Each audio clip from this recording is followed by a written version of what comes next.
Want to get rid of that automatic signature in your Gmail emails? It's a quick and easy process, and this video will show you how to do it on both your computer and your phone.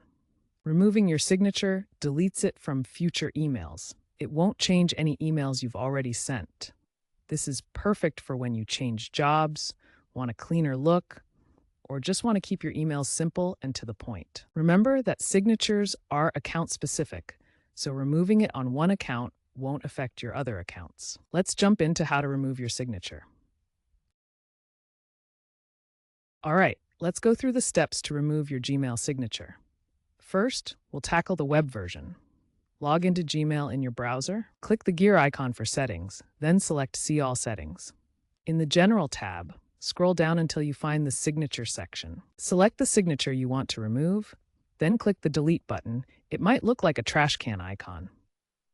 Finally, and this is important, scroll to the bottom of the page and click Save Changes.